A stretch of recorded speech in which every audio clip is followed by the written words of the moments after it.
agua negra del vertedero. Seguimos dando cobertura a estos tiempos.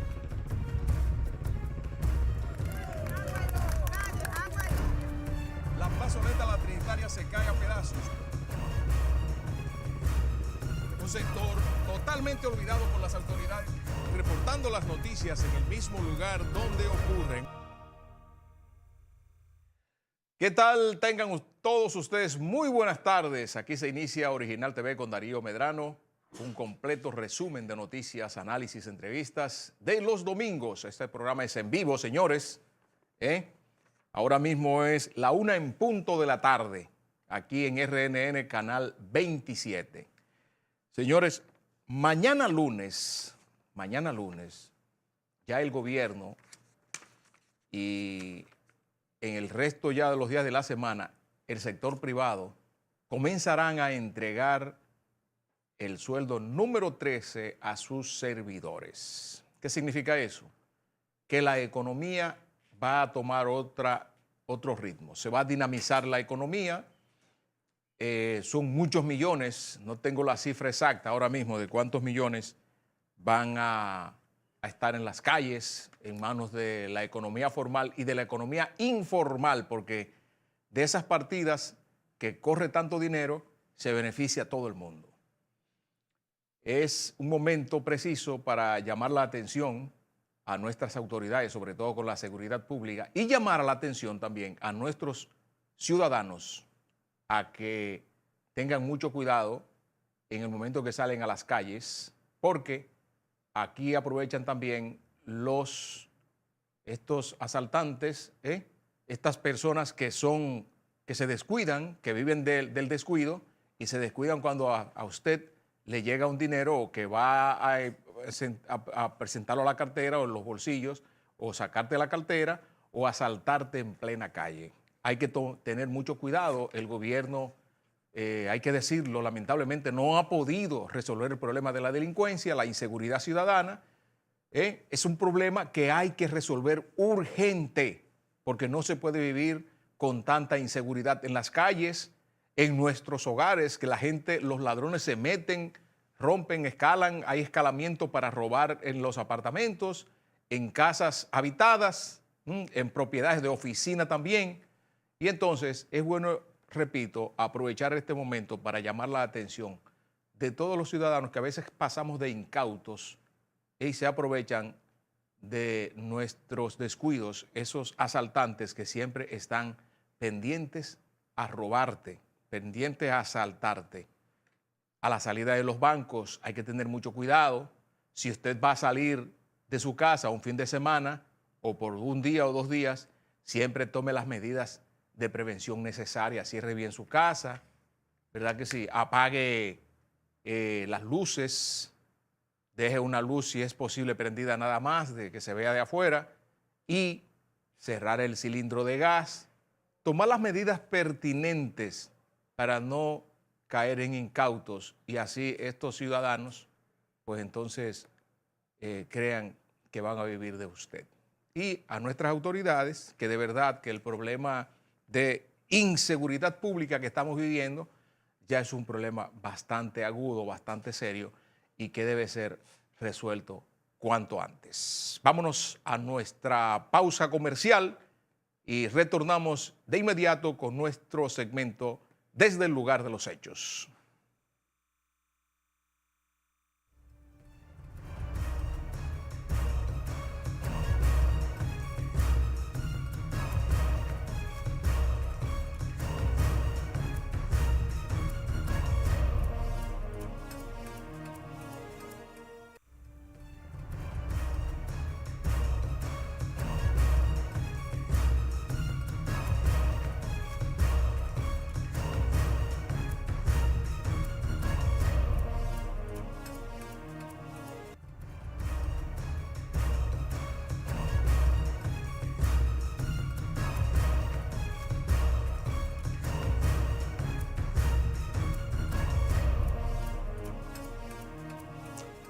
Bueno, señores, anoche concluyó otra ronda más de las reuniones que están llevando a cabo aquí en el país con la mediación del gobierno dominicano, el gobierno de Venezuela y la oposición, que han escogido a República Dominicana como sede para discutir los problemas políticos que están atravesando Venezuela.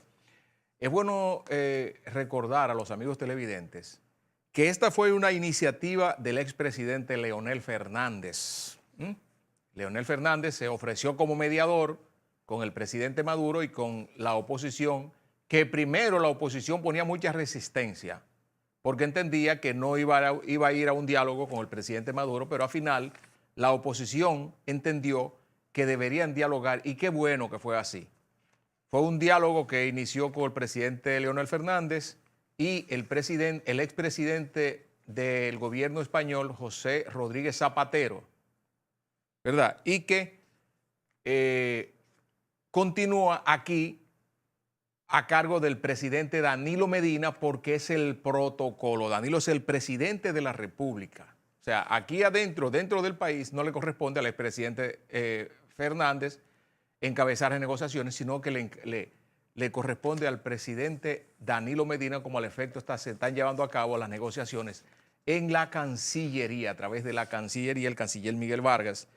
Ayer, antes de ayer fue otra ronda que concluyó ayer sábado, y lo que vemos es que parece que va a haber acuerdo en Venezuela, como debe ser, porque siempre hemos dicho que el problema de Venezuela tienen que resolverlo los venezolanos, con la mediación de amigos, como los amigos que tienen República Dominicana, tanto del expresidente Leonel Fernández, como del expresidente Rodríguez Zapatero y del presidente Danilo Medina, que mantienen buenos lazos de amistad con el gobierno de Venezuela.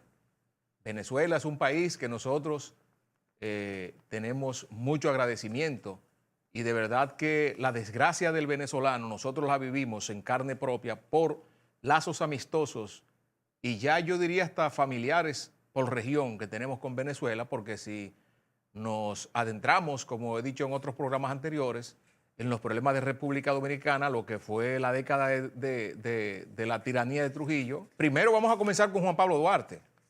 Juan Pablo Duarte se fue a Venezuela al exilio. Allá aceptaron a Juan Pablo Duarte hasta que murió en Venezuela, ¿verdad? Pero luego, más tarde, la era de Trujillo, el presidente Rómulo Betancourt fue un presidente aliado a los dominicanos, pero enemigo de Trujillo, porque Rafael Leónidas Trujillo estaba masacrando al pueblo dominicano, que le costó casi la vida, porque Trujillo atentó contra el presidente Rómulo Betancourt en Venezuela y de casualidad no perdió la vida. Recuerden, no perdió la vida. Entonces, ahora, con esta crisis que hay en Venezuela, luego de todos esos presidentes corruptos que pasaron por Venezuela, que se comieron el Estado de Venezuela, llegó el chavismo, luego de la muerte de Hugo Chávez, un zarandeo, un problema ahí que no se ha manejado bien la economía, dicen los opositores, y por eso están los problemas, y precisamente se le está buscando una solución en República Dominicana. Tenemos una deuda eterna con Venezuela, porque en la década de los 70, a principios de los 70, cuando República Dominicana mantenía una cuota azucarera hacia Estados Unidos y que por problemas serios nosotros perdimos parte de esa cuota, la crisis económica, porque la espina dorsal de la economía era la caña, la exportación de azúcar en ese tiempo, la economía dominicana se fue un poco diezmando. Entonces Venezuela le abrió las puertas a miles de dominicanos que se fueron allá, que veían a Venezuela como el Nueva York chiquito.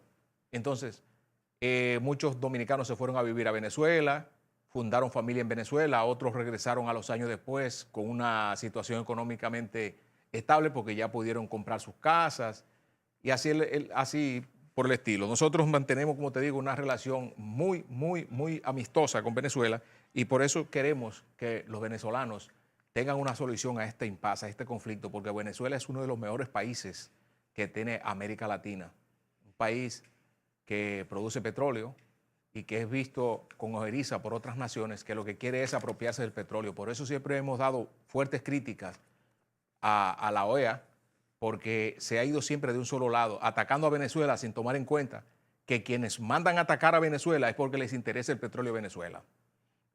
Entonces, el presidente Danilo Medina vamos a ver lo que dijo el presidente con el último encuentro que trataron ayer. Ayer fue una última ronda y quedaron de reunirse ya para el 15 de este mes, ya para que se cree que hay un acuerdo definitivo a la crisis que sacude al pueblo venezolano. Vamos a ver qué dijo el presidente Medina. Una agenda de 6 puntos. En el día de hoy estamos tratando temas generales. Avanzamos al cuarto punto, nos quedan 2 pendientes. Mañana reanudamos de nuevo a las 9 de la mañana y esperamos al final del día, en horas de la tarde, tener ya conclusiones acerca de la agenda. Le agradecemos que nos permitan dejarlo hasta ahí, porque estamos en una etapa de negociación. Ahí está. El presidente Medina está muy optimista y así estamos muchos dominicanos. Creo que el 100% de los dominicanos estamos optimistas de que Venezuela llegue a un acuerdo, de que haya paz, que haya tranquilidad, porque esa sangre que ha corrido en Venezuela es como si fuera de la sangre de nosotros, porque los venezolanos no se pueden estar matando uno con otro por un problema tan sencillo que ellos mismos deben de resolver. Y la Organización de Estados Americanos, la OEA, óigame bien, en vez de meter su mano para poner paz, lo que está es socavando el Estado venezolano, poniendo las cosas como no son y chismeando, buscándole ventajas políticas y económicas al problema de Venezuela. Y los venezolanos no pueden caer en ese error. Eso que están haciendo los venezolanos, negociando en República Dominicana, eso es lo que se debe hacer aquí para que Venezuela retorne, para que en Venezuela retorne la paz, retorne la tranquilidad. Y el pueblo venezolano no siga esa migración masiva que se están yendo la gente de Venezuela, médicos venezolanos, profesionales, obreros. ¿Por qué? Porque Venezuela está tornando invivible por la misma situación de chismes a que la comunidad internacional y la gente de la OEA quieren llevar a Venezuela. Vamos a ver qué dijeron también los seguidores del gobierno y también de la oposición, que tienen reacciones diferentes, pero muy optimista de que el 15 que viene, el día 15 de este mismo mes, pueda haber un acuerdo definitivo. Vamos a ver qué dijeron ellos.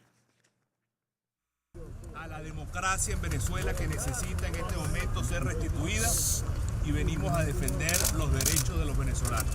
Con la presencia de la comunidad internacional, con la presencia de 5 gobiernos que están hoy apoyando al pueblo venezolano, y venimos hoy determinados a luchar por los derechos básicos de los venezolanos. Esos esfuerzos están siendo atacados, están siendo salvajemente agredidos por sanciones y bloqueos financieros y económicos que no son otra cosa que groseras intenciones de inmiscuirse en los asuntos de Venezuela. Creen que por la vía de impedir el pago de los medicamentos, el pago de los alimentos, el normal uso que Venezuela puede hacer como país soberano de sus recursos financieros, de algún modo van a generar una situación política interna que vuelva a sembrar angustia, que vuelva a sembrar desestabilización. Bueno, señores, el Colegio de Abogados de la República Dominicana ayer celebró sus elecciones. Unos 12 aspirantes a dirigir el gremio de abogados participaron y se estima que unos 61,000 o más de 60,000 abogados estaban listos para votar, pero no fueron tantos. Me parece que votaron unos 12,000 o 14,000 abogados, que debieron de ir más. Habían 12 planchas, pero las únicas que podían tener posibilidad de ganar es la que encabeza Miguel Surún Hernández, representante o apoyado por el oficialismo, por el gobierno, ese que está ahí, y la de Enrique García, que se llama Innovación Jurídica, Dignidad Jurídica de Surún Hernández e Innovación Jurídica de Enrique García. El boletín número 2, de 97 mesas en total, 63 computadas, ¿verdad? Para un 64.9%, faltando 34 mesas por computar, con un total de 61,644 electores. Entonces, el boletín número 1, Dignidad Jurídica, que encabeza Surún Hernández, tiene un 49.64%, lleva la delantera con 5.803 votos. Y muy cerca, Innovación Jurídica de Enrique García con 4.801 para un 41.7%. Fíjense que hay un margen muy cerrado. El que gane de los dos va a tener una diferencia muy mínima. Los demás, Plancha Jurídica, Transparencia y Equidad, 120 votos.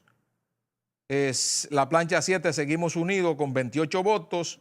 Corriente Gremial Transparencia Jurídica con 109, Corriente Jurídica Simón Bolívar 16, Corriente Gremial Nueva Generación 14, Honrar la Toga es Nuestra Misión 468 y el resto 64, 40, o sea, abogados que sacaron 20 votos en el boletín número 2. Por eso nos concentramos en los dos principales que puedan ser los ganadores, Enrique García y Surún Hernández, que esta tarde a las 5 van a emitir el boletín siguiente, el boletín número 3, que parece que ha ganado el oficialismo. Y un consejo es al oficialismo que perdió las elecciones del colegio de abogados, de médicos, pero ganó aparentemente habría ganado en el colegio de abogados. Enrique García es buen candidato también, un hombre muy ecuánime, un buen profesional, un hombre serio. Los abogados también, no creo que Surún lo haya hecho tan mal, pero se perdieron también de Enrique García, en caso de que no gane, de ser un buen aliado en el colegio de abogados de la República Dominicana. Señores, el diálogo entre el Colegio Médico Dominicano y el Ministerio de Salud va, pero después del 11.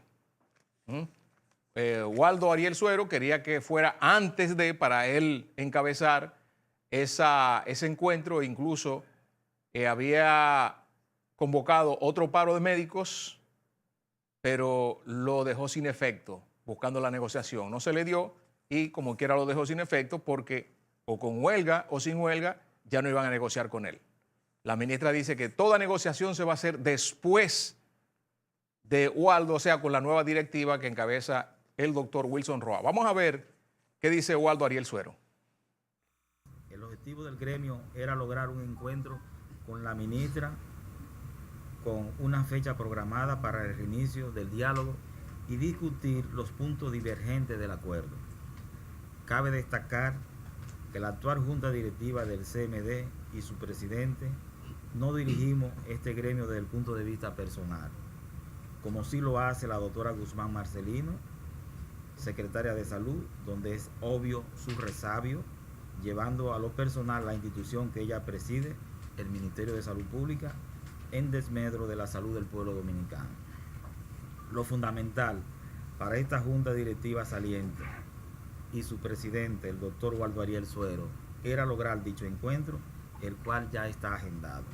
Y como una expresión de madurez, cordura, sensatez, muy distinta a la exhibida por la doctora Guzmán y el director del Servicio Nacional de Salud, hemos decidido dejar sin efecto el paro programado para este miércoles 29 y jueves 30 de noviembre. Hace 2 semanas que Monseñor Jesús Castro, rector de la Católica de Santo Domingo, ya habíamos convenido desde que el doctor Roa fuese proclamado, él iba a establecer contacto y así ha sido, y ya él ha establecido contacto, tengo entendido, para definir el día, y yo le dije que el día que ellos me pusieran, después del 8, cualquier día.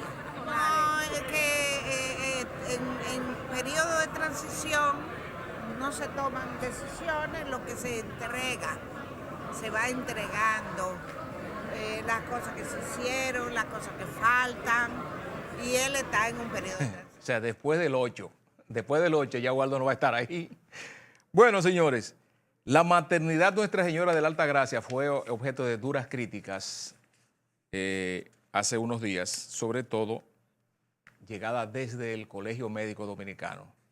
Y yo creo que fueron críticas infundadas, porque si bien es cierto que en todos los hospitales mueren pacientes, lo raro es que no mueran. En el hospital, en esa maternidad, Nuestra Señora de la Altagracia, sí han muerto algunos pacientitos que no deben morir, pero lamentablemente mueren. Denuncias que tuvieron eco en el Colegio Médico Dominicano y que fue una irresponsabilidad del Colegio Médico Dominicano denunciar en la forma cómo murieron, denunciar por qué murieron, porque no dijo cómo murieron, o sea, el porqué de las cosas. Entonces se afanan en decir murieron tantos, pero no dicen por qué mueren tantos niños o por qué se mueren esos niños, porque son niños insalvables, son niños que no pueden vivir. Me explico.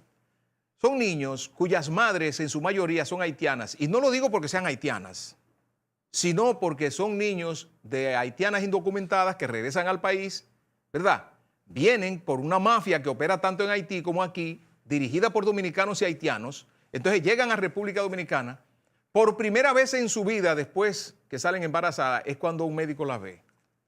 El producto, como le dicen ahora, que es el bebecito que tiene en su vientre, nunca ha recibido atenciones. Su madre no ha recibido atenciones, no ha tenido un tratamiento de medicamento hierro, me parece que se le da a las mujeres cuando están embarazadas, algunas vitaminas. Imagínense ustedes. Entonces, cuando la mujer da a luz, entonces da un producto polideforme, totalmente deformado, que es imposible, con insuficiencias respiratorias, insuficiencia de todo, que no puede vivir. A veces incluso neonatos, ¿verdad?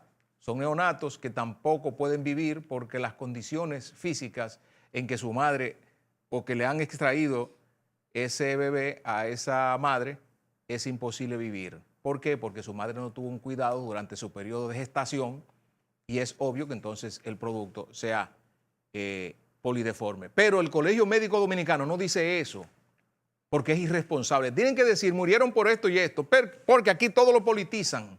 Aquí quieren politizarlo todo, todo, todo. Y a mí me consta que en esa maternidad se hace un gran esfuerzo por salvarle la vida a muchos niños. Niños incluso cuyas madres vienen y los dan a luz y los dejan abandonados, sobre todo cuando tienen problemas físicos, problemas motores. Muchas haitianas que han dejado muchos niños de esos que están por ahí en Conani, en esos centros de acogida que tiene el gobierno. Así que yo creo que hay que ser más responsable cuando se da un tipo de información o que se manipula la información. A mí me han enseñado en buen periodismo que la información no debe ser manipulada. La información tiene que ser dada como dicha, como debe ser, aún lesione sus propios intereses. Señores, la seguridad pública. En seguridad seguimos sacando una nota muy mala. Nuestras autoridades no se han preocupado, no se han empeñado por mejorar la seguridad pública. Y yo no sé qué están pensando, ¿para cuándo? ¿Y la seguridad, para cuándo? Como dice el refrán de los dominicanos.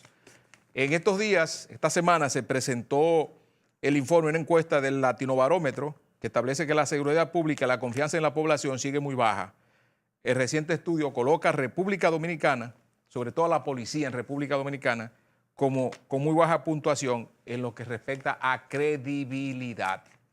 O sea, que además de la inseguridad ciudadana, también nuestra ciudadanía no cree en la policía. Vamos a ver qué dijo Rosario Espinal, la politóloga, que fue quien leyó el resumen del Latinobarómetro. La confianza en la policía, una vez más, se mantiene relativamente baja y en la comparación regional sí estamos en el fondo. Solo 2 países muestran menor confianza en la policía que nosotros. Así que ahí hay un problema en términos de confianza. Ahí está, señores. Bueno, vámonos a una pausa comercial.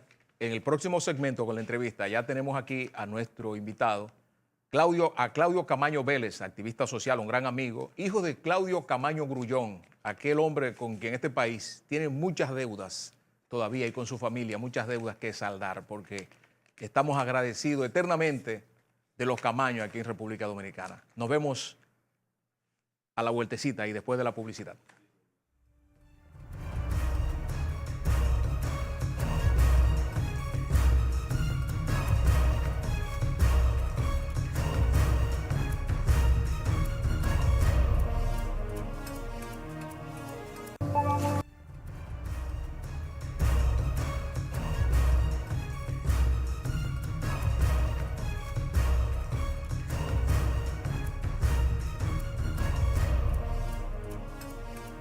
Señores, gracias por continuar con nosotros. Está ya nuestro invitado de la entrevista original, Claudio Camaño Vélez. Claudio, un gran amigo, activista social, hijo de un ex guerrillero, Claudio Camaño Grullón. Cuando hablan de ese nombre, todo el mundo, bueno, esta es una situación que todo el mundo tiene que saber, porque eso es la historia reciente de República Dominicana. Buenas tardes, distinguido Darío, amigo y hermano. ¿Todo bien? Muchas gracias, de verdad, muchas gracias por la invitación, de verdad. Bien. Claudio, tú como activista social, ¿qué tú ves en República Dominicana? ¿Qué valoras y no valoras República Dominicana ahora mismo? Bueno, ahora mismo podemos valorar el despertar ciudadano. La población dominicana está teniendo un despertar, un despertar de la conciencia ciudadana que en décadas no se veía. De hecho, hemos tenido una serie de acontecimientos y movilizaciones de la ciudadanía que según personas que tienen, pues yo tengo 30 años, pero según personas que vivieron la dictadura de Trujillo y luego la época postdictadura, la época de los 12 años, nos dicen que en la historia reciente de la República Dominicana no se habían dado ese tipo de manifestaciones tan masivas y tan integradoras de los distintos sectores. Ahí usted ve desde un empresario hasta un motoconchista. Usted ve personas de extrema derecha y personas de extrema izquierda. Usted ve, o sea, y de verdad que uno se siente muy satisfecho y muy esperanzado. Ahí usted ve personas de 90 años que van hasta en silla de ruedas y ve niños de meses que lo llevan en brazos. O sea, es un... ¿Y a qué se debe ese despertar tan rápido así? Ese despertar, que es lo bueno, también entonces se debe a lo peor también, que es a la situación que está viviendo nuestro país, a la situación en cuanto a la seguridad ciudadana, a la seguridad social, a la salud, en cuanto al desempleo, a la carestía de vida, en cuanto al secuestro institucional que pues, ha llevado a esta crisis de impunidad, donde no hay un régimen de consecuencias para los robos, los desfalcos y las laceraciones que la clase política gobernante le está haciendo al patrimonio público. Entonces, esta situación, que es importante resaltar una cosa, es importante, aunque ahora mismo se personifica en el Partido de la Liberación Dominicana, estos males sistémicos no son exclusivos del Partido de la Liberación Dominicana, porque hemos visto otros partidos que han gobernado y que no hicieron en su momento nada para desmontar lo que hoy le exigimos que el PLD desmonte, que es el secuestro institucional.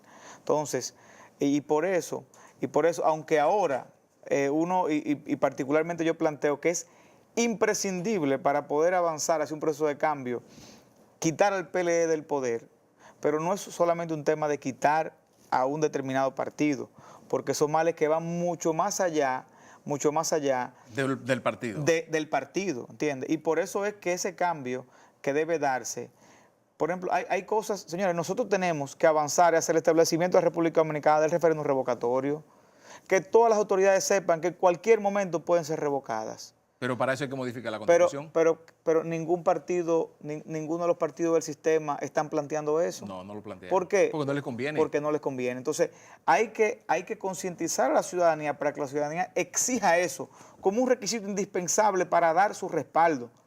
Vemos en las distintas encuestas que se han hecho en la Tirobarómetro, en el Barómetro de las Américas, cómo la credibilidad de los partidos ha caído en picada. Sí. No solamente la credibilidad del PLD, es importante resaltar eso, porque hay partidos que se están durmiendo en la confianza de que la credibilidad en el PLD se está deteriorando y que por lo tanto ellos en un próximo escenario, en un escenario electoral, van a comer con su dama, como diríamos, van a ir de robo. Pero es la credibilidad en los partidos. En los partidos. ¿Qué quiere decir? ¿El sistema de partido aquí es deficitario? No, pero muy deficitario. Muy deficitario. ¿Qué tú planteas? ¿Qué se plantean? Pero vemos como aquí no hay una ley, una ley de partidos. O sea, no hay una ley que reglamente... Que regule los partidos. Los partidos. ¿Y tú crees que le convendría que haya una ley? No, es por eso que no la hay. Porque si le convendría hace tiempo la hubiera. No le conviene porque en mal revuelto, ganancia de pescadores. Entonces, en ese mal revuelto de la política, entonces los políticos se benefician. ¿Por qué? Porque al final no quieren que ninguna ley le vaya a poner orden en su casa. Pero entonces, ¿cómo los partidos, que son los que hacen las leyes, porque las leyes hacen el Congreso, y al Congreso usted va a través de un partido? Entonces los partidos son los que hacen las leyes, pero no hay ninguna ley que los regule a ellos. Ellos no van a afilar cuchillo para su garganta. ¿Entiendes? Entonces, por ejemplo, el tema de la democracia interna de los partidos. Ahora vemos, por ejemplo, cómo el PRM, que felicitamos al PRM por la convención que está llevando adelante. Pero que la pospusieron, ¿eh? Parece que hay problemas ahí adentro. No, la pospusieron. Bueno, lo que pasa es que recordemos que es un partido, que aunque es un partido mayoritario, aunque es el principal partido de oposición, sí. es un partido nuevo. Es un partido nuevo, aunque muchas personas dicen, bueno, es un partido nuevo con cosas viejas. Con cosas viejas, sí. Pero sin duda es un partido nuevo en el sentido de que hay una estructura que se ha ido creando sobre la marcha. Y posponerlo, creo que la pospusieron para principios del próximo año. Esperemos que no se posponga más tiempo. De hecho, a esta convención le pusieron el nombre de mi padre, Claudio Camaño Grullón, en lo cual nosotros cuando nos tocó dar las palabras ya, pues le pedimos a ellos que esperamos que estén conscientes de la responsabilidad que ellos asumen al ponerle el nombre de Claudio Camaño Grullón. Un nombre que pesa. Porque mi padre fue un defensor, un centinela de la democracia. Sí, así es. Y que por lo tanto eso los compromete a ellos con hacer al interno de esa convención, pues realmente hacer una exhibición, una gala de la democracia. Y por eso felicitamos al PRM, porque está sometiendo a todas sus autoridades internas, tanto nacionales como provinciales y municipales, a la voluntad de las masas. Pero eso no lo hace casi ningún partido. Ahí vemos, por ejemplo, cómo el Partido de la Liberación Dominicana tiene un comité político que solamente salen de ahí cuando se mueren. Sí. Cuando se mueren o cuando los matan, como el caso de Juancito. ¿Entiendes? Que no debería ocurrir ese tipo de situaciones. Sí, claro, sí. Entonces, debería haber un proceso de relevo, en el cual esas autoridades internas sean reevaluadas y sean sometidas, porque ¿cómo un partido puede hablar de democracia en el país cuando no tiene democracia interna?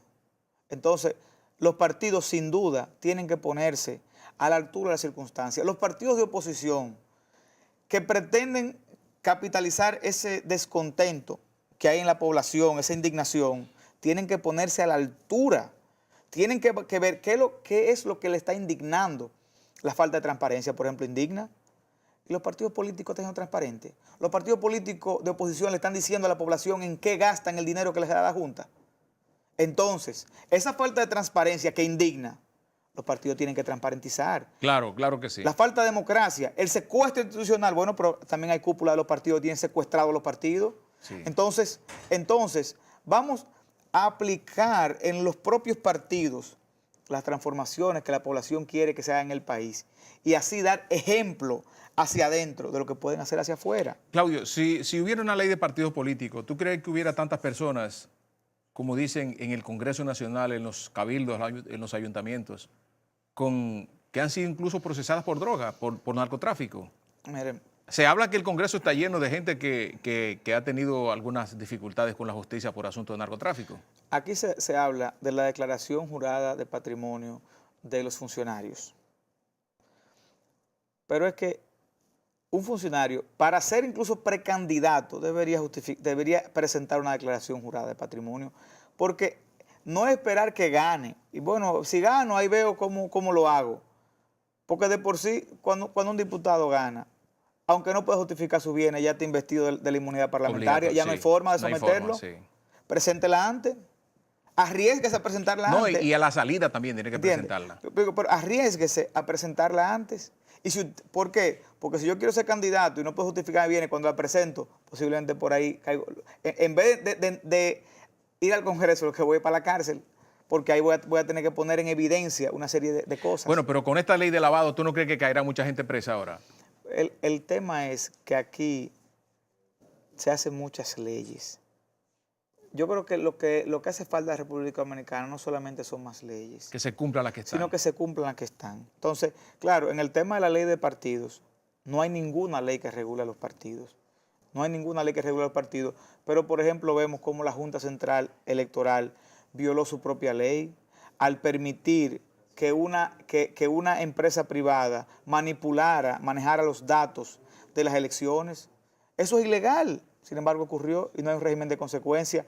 La Constitución dice que empresas extranjeras no pueden financiar campañas políticas. Sin embargo, ¿qué dijo Reinaldo Pared Pérez cuando le hablaron del financiamiento de Odebrecht? Dijo, bueno, la Constitución lo prohíbe, pero no plantea sanciones.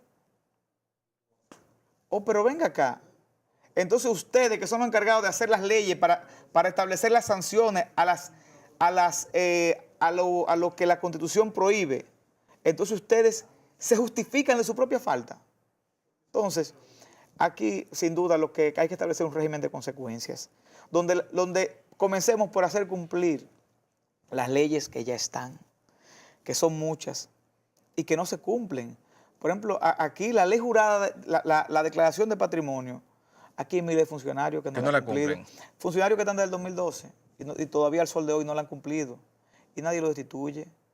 Hay funcionarios de elección popular que hay que hacer un juicio político, pero hay funcionarios de libre designación que el presidente con un decreto puede el día de mañana quitarlo y no los quita. La encuesta de Latinobarómetro coloca a República Dominicana con la justicia y a la policía muy poca credibilidad, pero a la justicia una nota muy mala. ¿Tú crees que es esa la nota que saca? Muy mala. La justicia no actúa bien. Mire, es una nota que se la ha ganado a pulso la justicia. La justicia se la ha ganado, mire, así. ¿Dónde está Francisco Arias Valera? ¿Dónde está Francisco Alberto Arias Valera? ¿Dónde está? Un individuo que dirigió una mafia dentro de la justicia. Ese individuo debería estar... ¿Pero está suspendido? Sí, pero no, mire, ese individuo debería estar preso y mal preso. No lo apresaron. Y todas las sentencias ligadas con él, los jueces deberían estar siendo revisadas en este momento. Revisadas. Pero a Wilda está... sí, pero la sentencia de Wilda todavía ninguna se ha revisado. Esa sentencia debería ser revisada de arriba abajo. Y no solamente eso. Una golondrina no hace verano. No. ¿Entiendes? Entonces no me vengan con Francisco Arias Valera y a Wilda Reyes Beltré. Ahí hay un entramado inmenso. Entonces son cosas que se la han ganado, que la justicia se la ha ganado a pulso. Señores, pero nosotros tuvimos que, en el caso del asesinato de mi hermano, tuvimos que aguantar 44 reenvíos en Baní y luego descubrimos que esas juezas de Baní recibían instrucciones de Francisco Arias Valera. Para que le reenviaran. Porque los que mataron a mi hermano en Baní tienen una serie de vínculos que todavía no entendemos la naturaleza de esos vínculos con Francisco Arias Valera y con Wilton Guerrero. Pero eran unos delincuentes esos que mataron a tu hermano. Y con Wilton Guerrero, sí, pero ustedes saben que los políticos de hoy en día han comenzado a establecer redes mafiosas y delincuenciales y de sicariato. Entonces, ahí hay una serie de... Esos vínculos provocaron que nosotros al final tuvimos que hacer una declaratoria, solicitar una declinatoria de jurisdicción, donde planteábamos una serie de elementos y mostramos, eso lo conoce el Pleno de la Suprema, los 9 jueces, sí. los 15 jueces de la Suprema conocen esa declinatoria, nos la cogieron favorablemente. Pero esas irregularidades que nosotros denunciamos en esa declinatoria, nadie la ha investigado. Nosotros denunciamos la parcialidad del fiscal de Baní, sí. Constantino Beltré Sánchez. Sí, yo recuerdo. Y a pesar de que nos cogieron la declinatoria y de que notificamos a la Procuraduría esa declinatoria para que investigaran a Constantino Beltré, ese individuo sigue siendo el fiscal de la provincia. Pero hubo una condena definitiva ya con el asesino. No, hubo una condena que está, bueno, ahora avanzó hacia casación. Fue a casación. Y otros 2 coimputados que están en libertad fueron enviados a nuevo juicio. Todavía estamos... ¿Y qué alegan ellos? Porque fue una muerte así salvaje que todo el mundo sabe que eso es 30 años de cárcel. Pero ellos alegan porque ellos armaron un mamotreto para poderse después valerse de la figura del homicidio involuntario. Ajá. Lo cual se ha evidenciado que no. Ese balazo, además, no fue tan de cerca. Que en la autopsia encontraron restos de pólvora no quemada al interno de la herida. Sí. Entonces, al final, todo se desmontó, pero el Ministerio Público secundó esa teoría. Nosotros tuvimos que hacer una acusación alternativa. Entonces, pero vemos, cito este ejemplo de lo que hemos vivido para poder, para que la población que nos está viendo entienda que en el caso mío, cuando digo que la justicia dominicana está putrefacta, no lo digo porque alguien me lo contó, sino porque lo he padecido. Y además vemos constantemente los escándalos que han habido en la justicia. Pero hay muchos jueces que son serios, Claudio, también. Bueno. Hay jueces ahí muy serios también. Hay otros que no sirven para nada. Hay ¿verdad? jueces que son muy serios. Sí. Que no creo tal vez de que hay muchos jueces que son serios. Creo que hay jueces que son muy serios. Hay que ver cuál sería la proporción. Porque cuando usted, por cobardía ante el poder, usted no enfrenta lo que hay ahí. Se hace cómplice de... Eso no es ser serio. Porque la gente dice, bueno, yo no robo, pero dejo que roben. Se hace cómplice. Yo no doy una sentencia, pero cuando me han llamado para hacerme chantaje, yo no lo denuncio. Porque tengo miedo a que me... Entonces usted no es serio. Usted no es serio. Entonces, hay algunos jueces que son muy serios. Que se han buscado problemas ahí dentro. Hay jueces que los han marginado al interno. Bueno, yo voy a poner un ejemplo. El magistrado Rafael Ciprián. Espero no está calentándolo con este comentario. Pero ese juez estaba en el superior administrativo. Emitió estuvo en una sala donde se emitieron varias sentencias que pusieron freno a una serie de arbitrariedad del poder político. ¿Tú sabes lo que hicieron? ¿Lo trasladaron? Lo mandaron a la Corte de Trabajo. Sí, porque es serio, Ciprián es muy bueno. Ahí, que eso básicamente es una ratonera, donde ahí no hay ninguna... No se hace absolutamente nada. No se hace básicamente ninguna decisión de trascendencia. Entonces, lo marginan. Un juez que tiene las capacidades para ser miembro de la Suprema Corte de Justicia, un individuo con una vasta preparación, un individuo que ha escrito cantidad de libros, ni siquiera es presidente de la sala. De la sala. Que debería tener un papel protagónico ahí. Entonces, por su capacidad y su honestidad. Entonces, y pongo ese ejemplo porque sin duda hay jueces que son muy serios, muy preparados, pero esos jueces entonces los tratan con la punta del pie. Estamos en el tramo final, Claudio. Tú me dijeron que tenías una denuncia, algo que denunciar, me dijo la productora. Aparte de todo eso, entonces, ¿cómo tú ves a la República Dominicana, el futuro de República Dominicana? Bueno, el futuro todavía es un poco incierto, pero tenemos la esperanza, aguardamos la esperanza de que esa indignación, de que esa fuerza, primero aquí se ha convertido la indignación en esperanza. Ahora, pero esa esperanza hay que convertirla en fuerza, una fuerza transformadora. Y las transformaciones, o sea, los cambios, se hacen desde el poder. Desde el poder es que hacen los cambios. Poder tiene su nombre, poder cambios. Exacto, desde el poder. Sí. Porque fuera del poder, los cambios, se simulan cambios, pero todo sigue igual. Sí. Un ejemplo es lo que pasó con educación. Se aprobó el 4%, pero esa inversión del 4% está yendo al final a enriquecer los bolsillos de la corrupción. No está bien enfocada. No, porque es cemento y varilla. Ahora lo que quiere es comprar computadora. Es comprar, gastar.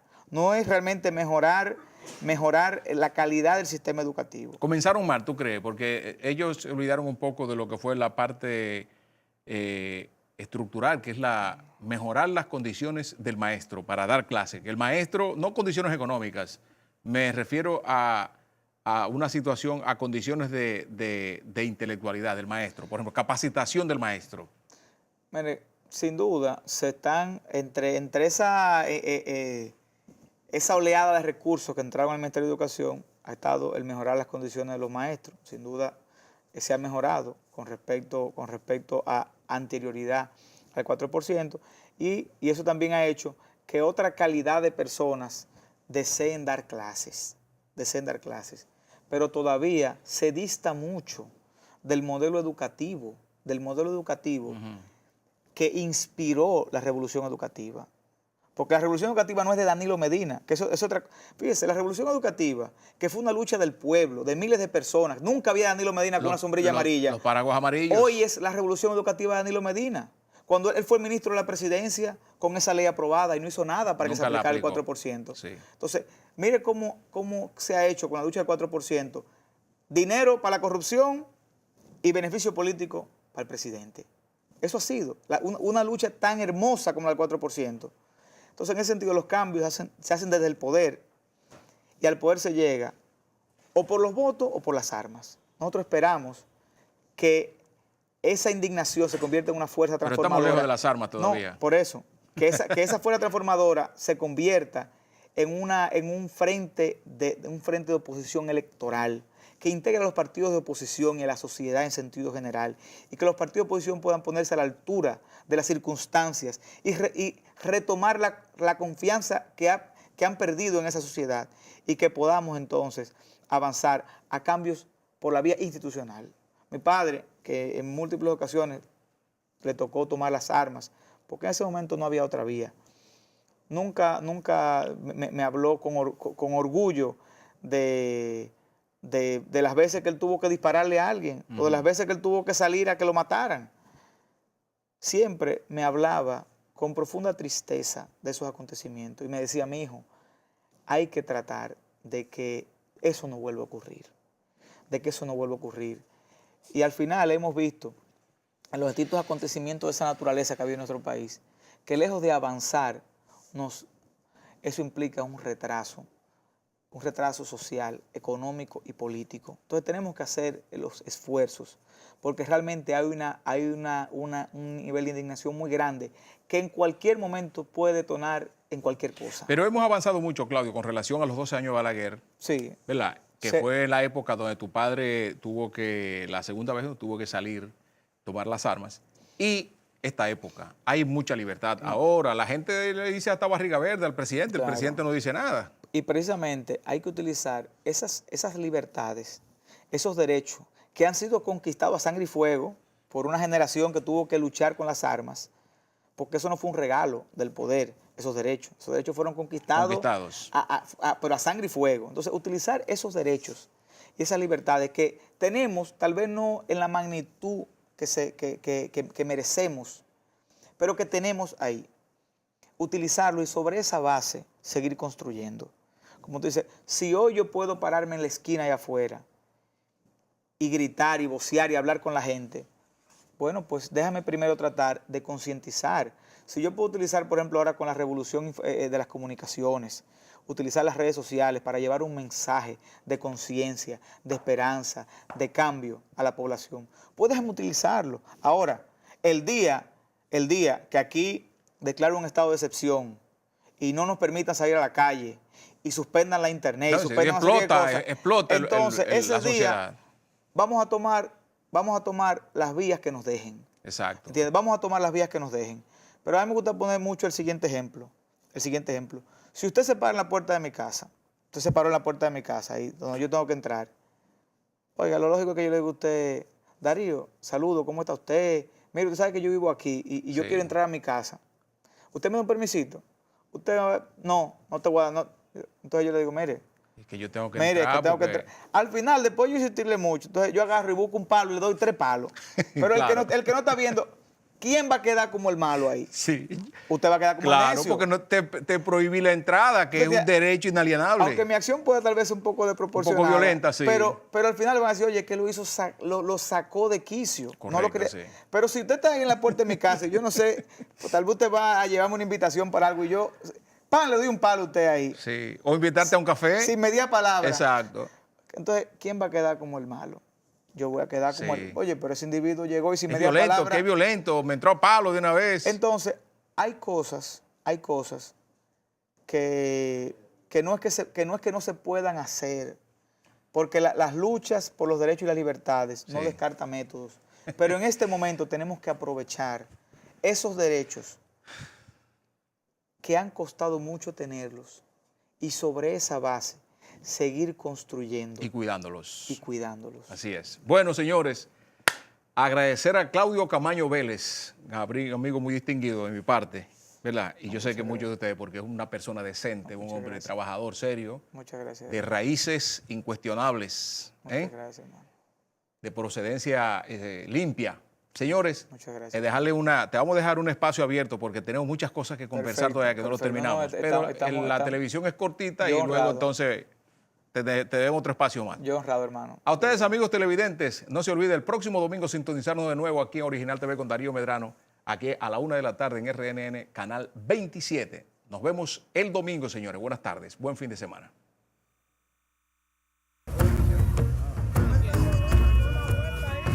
Agua negra del vertedero. Seguimos dando cobertura a estos tiempos.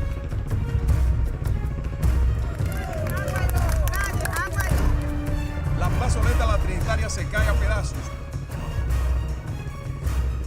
Un sector totalmente olvidado por las autoridades, reportando las noticias en el mismo lugar donde ocurren.